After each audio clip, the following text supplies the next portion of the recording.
To desire is to suffer.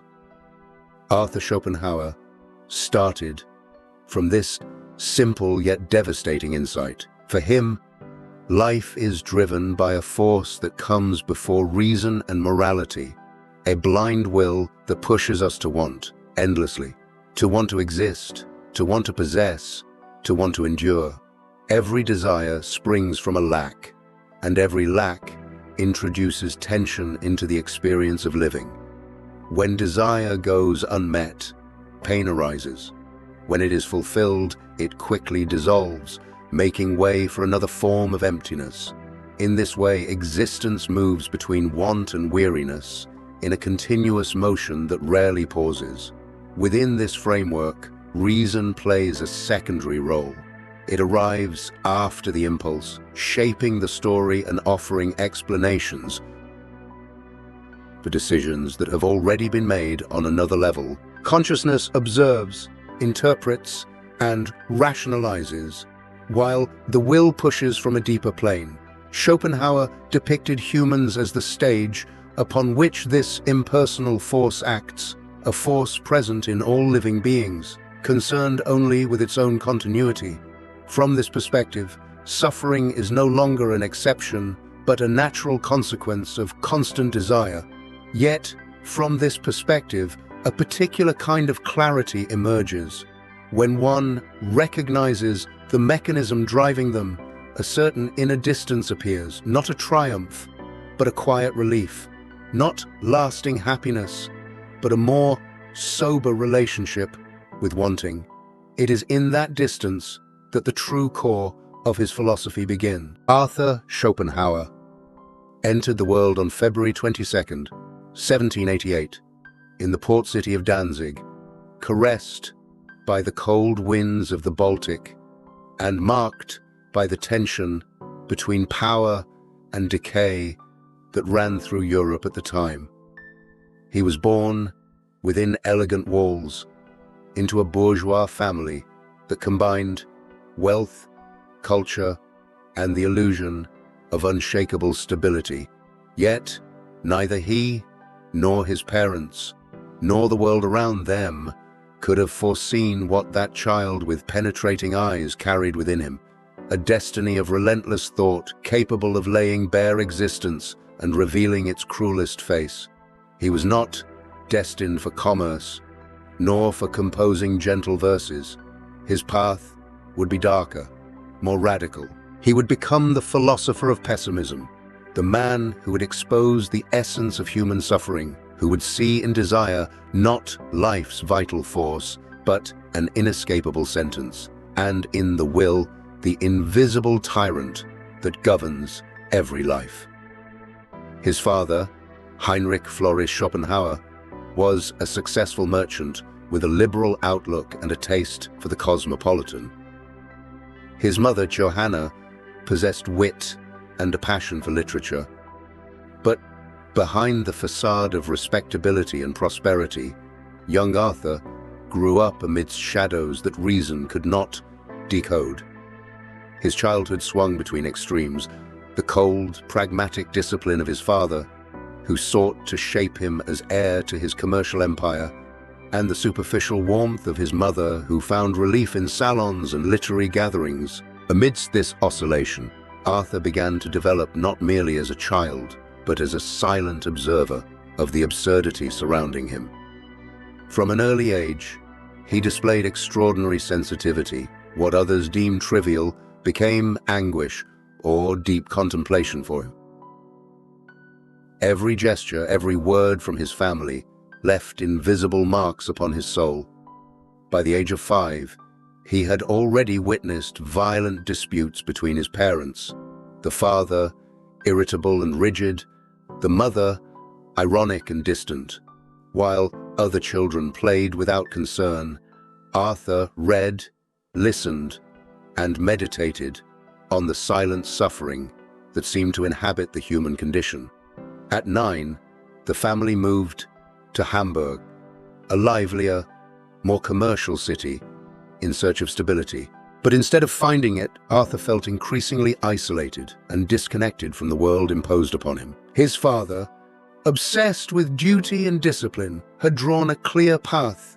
His son was to become a merchant, continue the family business, and preserve the wealth, leaving no room for doubt or philosophical reflection.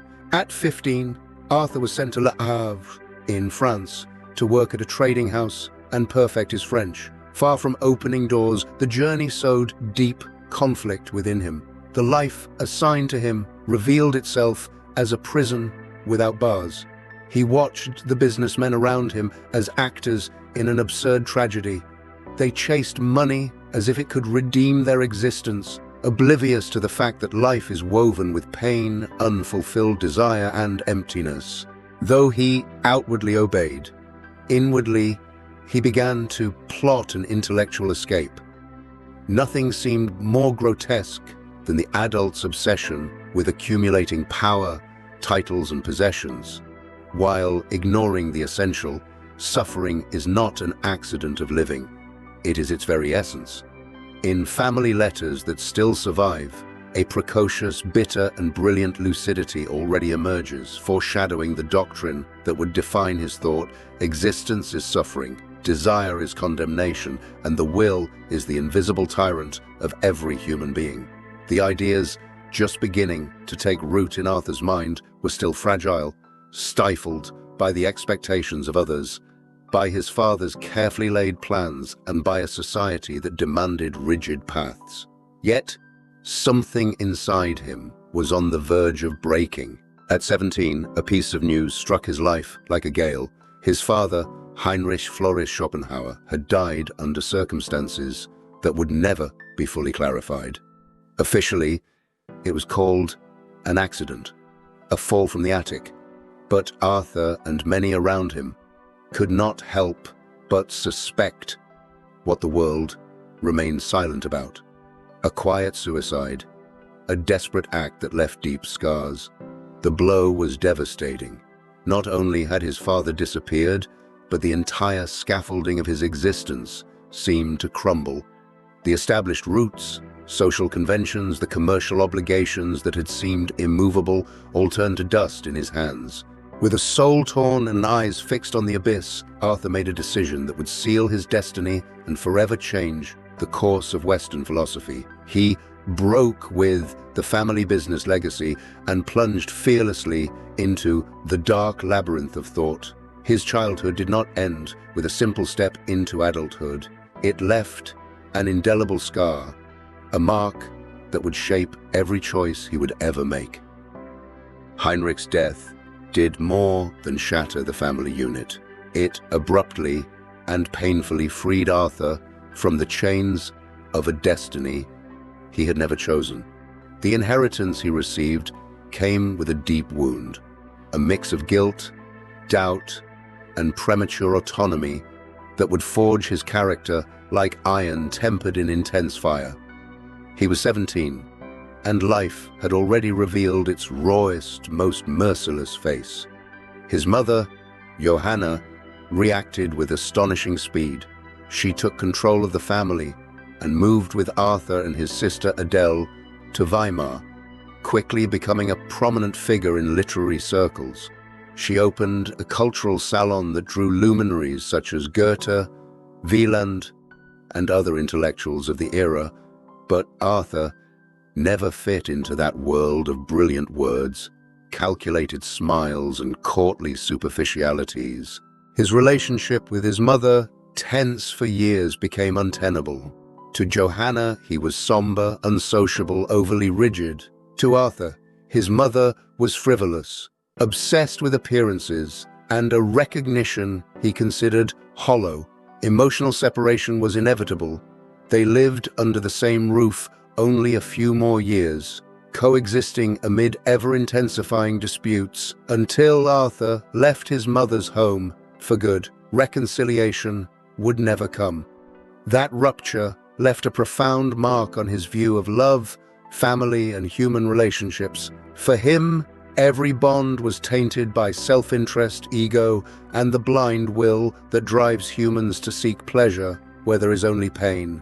Freed from familial constraints, Arthur poured all his energy into study, He enrolled at the University of Göttingen to study medicine, but soon realized his true passion lay elsewhere. Philosophy called to him with an irresistible voice. He changed course, attending classes in logic, metaphysics, and ethics. There, he discovered Plato and Kant, thinkers who dazzled him, while simultaneously revealing the need to go further, to develop a vision uniquely his own. A powerful intuition stirred in his mind. Behind the visible world, behind objects, causes, effects, and apparent reasons, lay a deeper, darker, and irrational force. It was not God, nor fate, nor the soul. It was something different, something primal. The will. It was also during this period that Arthur began to forge his character, reserved, proud, with a strong tendency toward isolation. He despised his peers for their superficiality and his professors for their complacency with the established order. He no longer cared for appearances or rules. His gaze was fixed on the deepest core of existence, on what most avoided: pain as essence, desire as condemnation, and the will as the invisible tyrant that governs every life. Despite his youth, Arthur spoke with an authority that made others uneasy. He asked for no permission, sought no approval.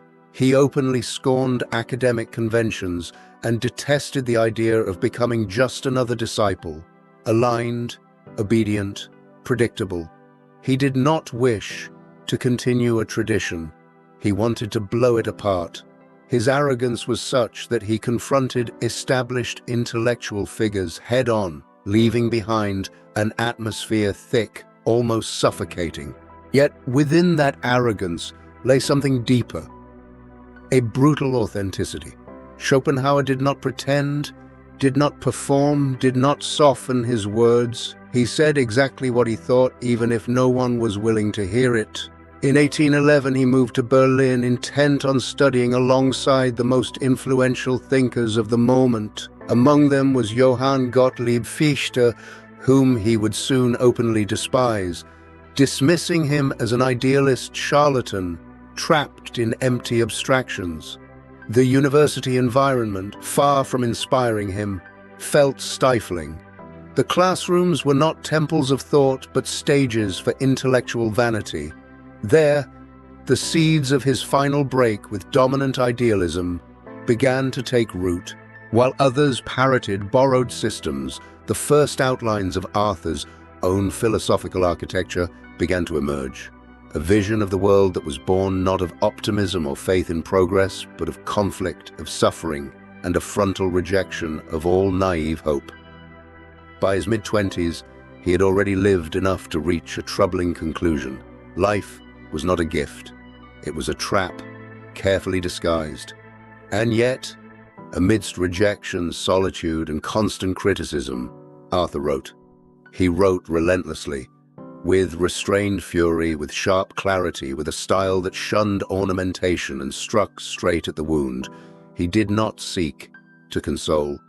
He sought to reveal.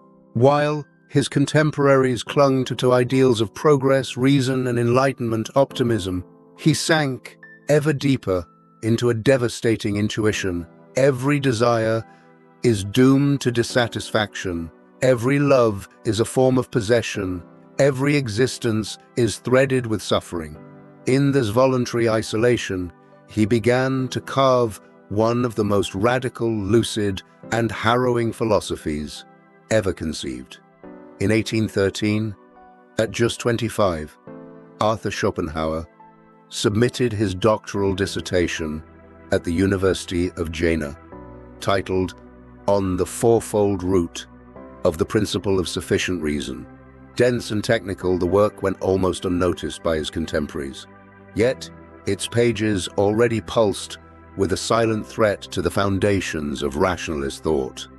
Schopenhauer reformulated one of the most sacred principles of Western logic, showing that behind every explanation, every cause, and every apparent reason, there lurks a more primitive, invisible, and untamable force, entirely beyond reason. That work was only a prologue, a herald of what was to come. The world as will and representation. Before reaching that culmination, Schopenhauer went through a period of vital and spiritual expansion. He moved to Dresden, then to Weimar, and later embarked on his first journey to Italy. In cities such as Venice, Florence, and Naples, he found a strange, almost unexpected solace. The beauty of art, ancient ruins, and sunsets, bathed in Mediterranean light, moved him deeply, but they did not redeem him. For him, beauty was not salvation. It was merely a fleeting respite, a brief suspension of the essential pain that defines existence, a moment of relief before the will resumed its claim to dominance. Those journeys did not transform him. They neither softened him nor reconciled him with the world. They merely offered different stages from which to contemplate the same truth, that life is an endless cycle of desire, frustration, and suffering. The landscapes, the colors, the cities changed, but the conclusion remained intact, relentless. In 1818, Schopenhauer published the work that would define his life and intellectual legacy, The World as Will and Representation. For him, it was not merely a book, but his true philosophical testament. Within its pages, he argued that the world we think we know is not ultimate reality, but a construction of the mind, a representation. But the truly radical claim came next. Behind that representation, there is no divine reason, no orderly logical structure, no hidden moral purpose. What exists is an irrational, blind, and inexhaustible will. This will is not individual. It does not belong to any particular person. It is metaphysical, universal, a primal force that pervades all existence. It is what moves the universe, what generates life, desire, suffering, and ultimately death. The proposition was devastating. The world is not governed by reason, but by a blind impulse to will and to keep willing. Every living being is merely a fragment of that will, and by desiring to exist, it inevitably condemns itself to pain. For to will is to lack, and every lack is suffering. From this perspective, even love was stripped of its romantic aura. For Schopenhauer, it was not a noble or elevated act, but a biological strategy of the will to perpetuate itself. Reproduction was not a conscious choice, but a carefully disguised trap. Life itself ultimately was a cosmic mistake. And yet, his system did not lead to absolute nihilism.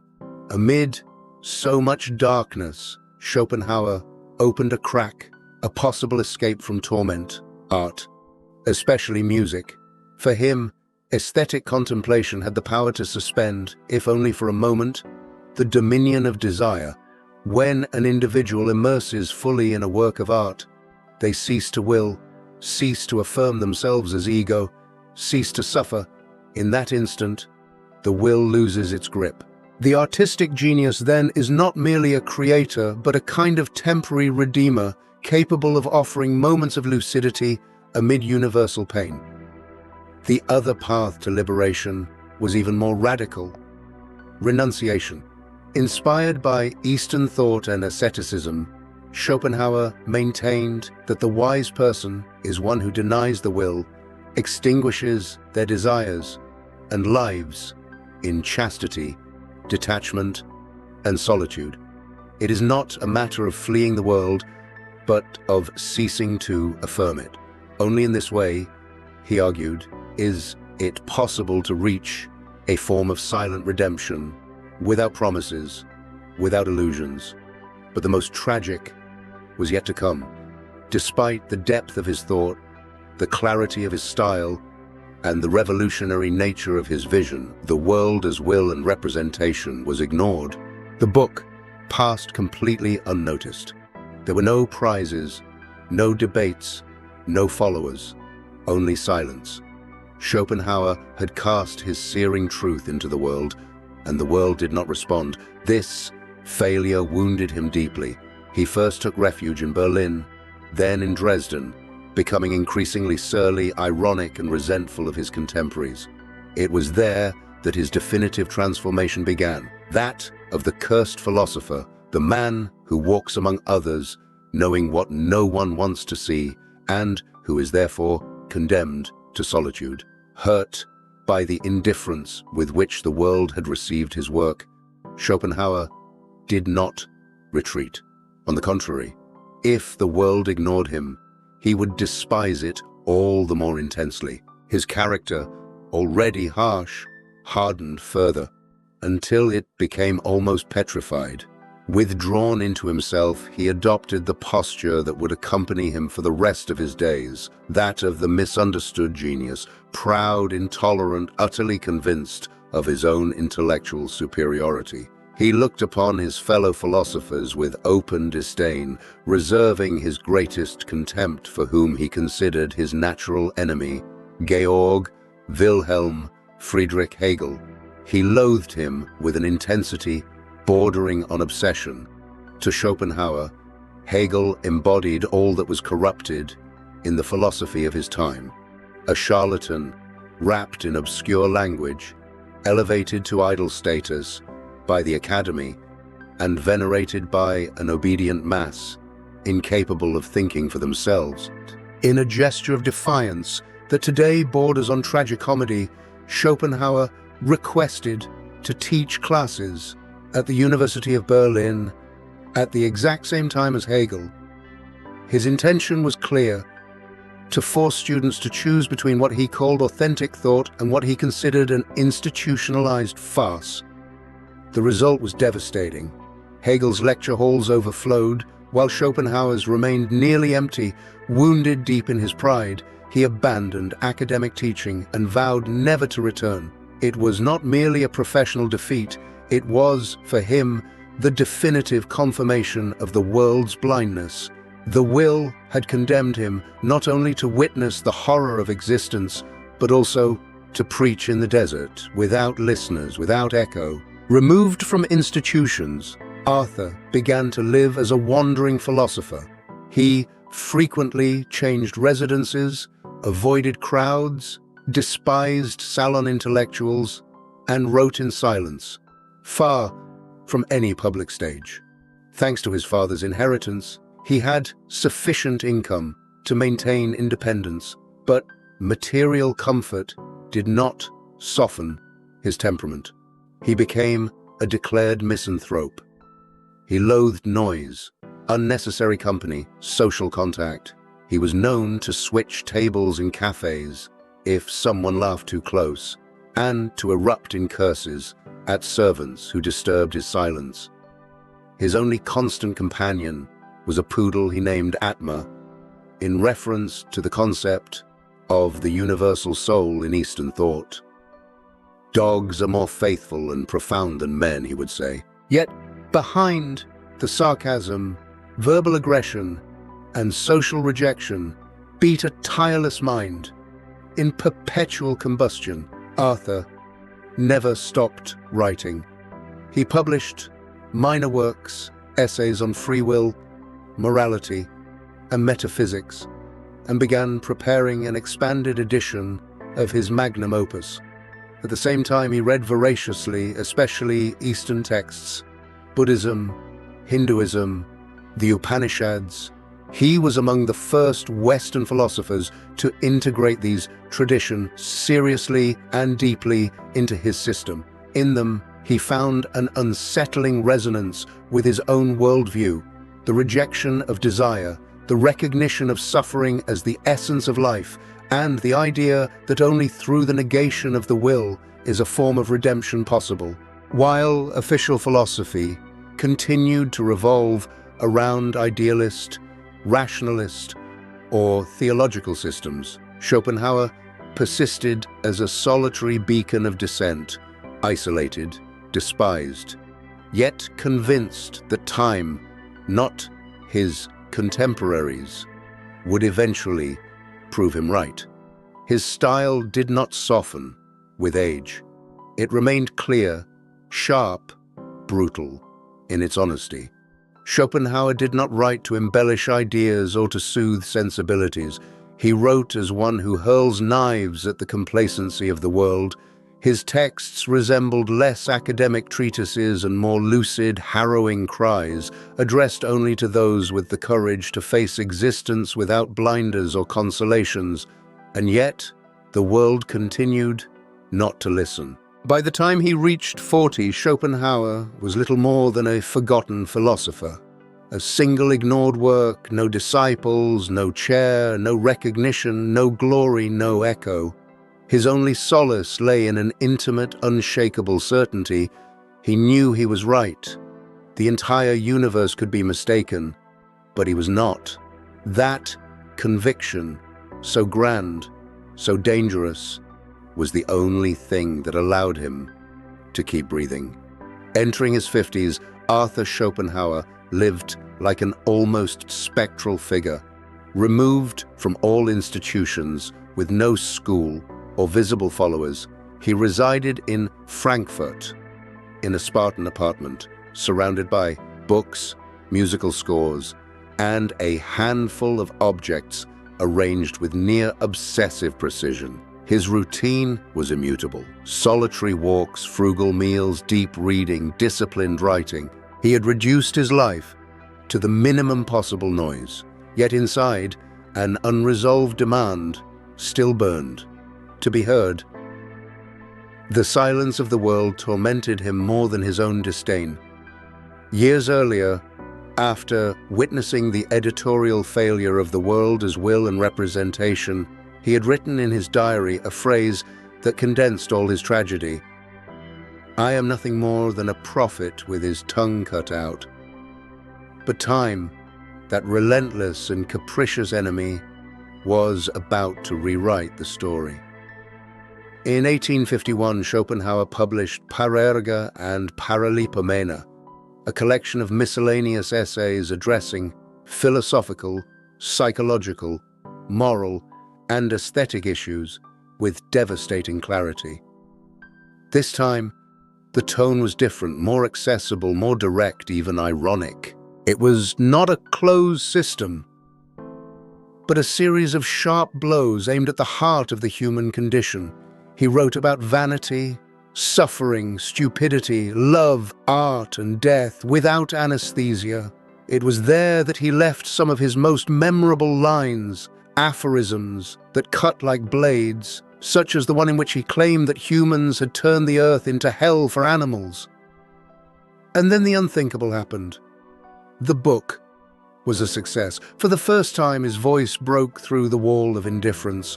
Letters, reviews, and passionate readers began to arrive, among them young thinkers who would later shape the course of European philosophy. This turn of events did more than surprise him. It unsettled him. The man who had spent decades in the shadows began to be sought after by publishers, visited by students, cited in cafes and salons. He did not answer every letter. He dismissed many visitors. And when someone praised him excessively, he brushed them off coldly. He did not know how to inhabit glory. For years, he had built his identity around rejection, and now he had to coexist with a belated, uncomfortable veneration. He did not change his way of life. He continued to avoid crowds, cultivating his isolation, reaffirming his relentless view of the world in every conversation. If someone came seeking hope, he offered disappointment. If they sought meaning, he delivered emptiness.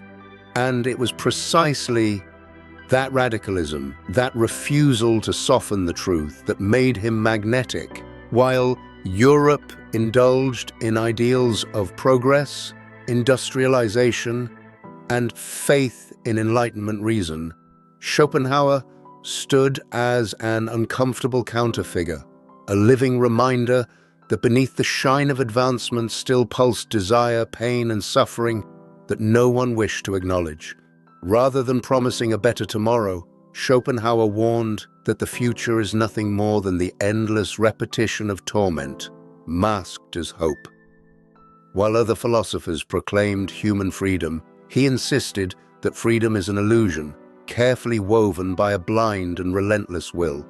In an era intoxicated by scientific optimism, he raised his voice to remind the world that no science can explain why humans suffer in loving, living, desiring, or dreaming. And yet, his thought began to seep slowly, not only among philosophers, but also among writers, musicians, and artists.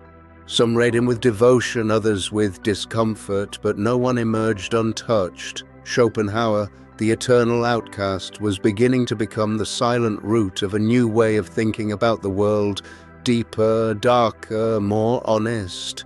But Arthur was not deceived. Late fame did not redeem him. He knew that his truth remained unbearable to most. He accepted recognition as one accepts alms, without gratitude, without disdain, but with a bitter confirmation. He had been right from the start. The world had simply taken 40 years to realize it. The final decade of his life passed with the slow cadence of a long, silent winter. Settled in Frankfurt, in a modest house with tranquil views, he spent his days immersed in reading, occasional writing, and meticulously repeated walks. His name was increasingly circulating, yet he remained impervious to vanity. He no longer had anything to prove. The world had finally arrived at the place where he had always stood. And yet, it was not satisfaction that filled his days, but a dense, weighty calm, as if this belated recognition only served to confirm his oldest suspicion. Life grants only that which is no longer desired. During these years, his misanthropy did not vanish, but it became more refined. Sarcasm replaced anger. His words were brief, precise, uncompromising. He had become an almost mythical figure. The cursed philosopher who survived scorn, who never bowed to academic fashions, and who spoke with devastating freedom. Arthur Schopenhauer lived and died faithful to a radically pessimistic vision of existence. He never married, nor had children. He rejected love and marriage, seeing them as traps of the will designed to perpetuate suffering. An enemy of sentimentality and romantic illusion, he regarded human beings as creatures dominated by desire, vanity, and self-deception. His only constant companion was his dog, always a poodle, which he treated with more respect than most people, seeing in the animal an authenticity that humans had lost. Though solitary, he was not an absolute hermit. He welcomed young intellectuals drawn to his relentless thought. To them, he spoke without consolation. Knowledge does not save, compassion does not redeem, and the only wisdom lies in recognizing the absurdity of existence. Some left bewildered, others were marked forever. In his final writings, Schopenhauer deepened his critique of civilization, asserting that progress had not reduced suffering, but merely made it more sophisticated. History for him was not advancement, but the enthusiastic repetition of error. Life remained a tragicomedy, governed by a blind will that drives beings toward an inevitable end. Music was his only genuine relief. He believed that, unlike other arts, it did not represent the world, but embodied it directly. In Bach and Mozart, he heard the naked voice of the universal will. By 1860, with his health weakened, he faced death without fear or hope. He died on September 21st, quietly, without drama, seated in his armchair. His death was the final coherent gesture of his philosophy, an extinguishing without epic. Paradoxically, the thinker who denied the meaning of everything left a deep and lasting mark on modernity, becoming a dark beacon for generations of dissenters. History vindicated Schopenhauer late, but brutally. After his death, his thought spread across a Europe beginning to fracture under the illusion of progress. The wars, genocides, and crises of the 20th century turned his pessimism into an uncomfortable prophecy. Life is not a promise, but a persistent repetition of suffering. His influence was profound and far-reaching. Nietzsche called him my teacher, though he felt compelled to break with him.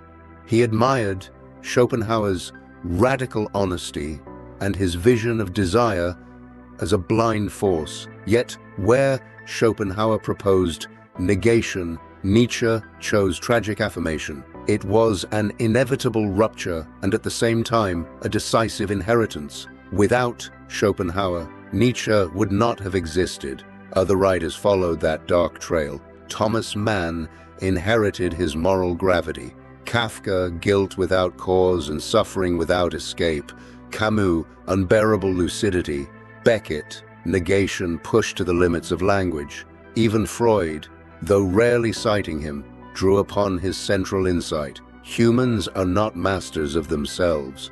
What Freud called the unconscious, Schopenhauer conceived as will, irrational, insistent, and beyond reason. Thus, Schopenhauer became a silent bridge between classical metaphysics and modern anguish. His legacy was not only intellectual, but also emotional and existential. To read him is not to seek consolation, but to confront a gaze that lays reality bare without anesthesia. In a world obsessed with selling happiness, Schopenhauer asserts something unbearable. Happiness is an illusion. True courage does not lie in pursuing it, but in acknowledging its falsehood. And yet, within his pessimism, there is a profound ethic.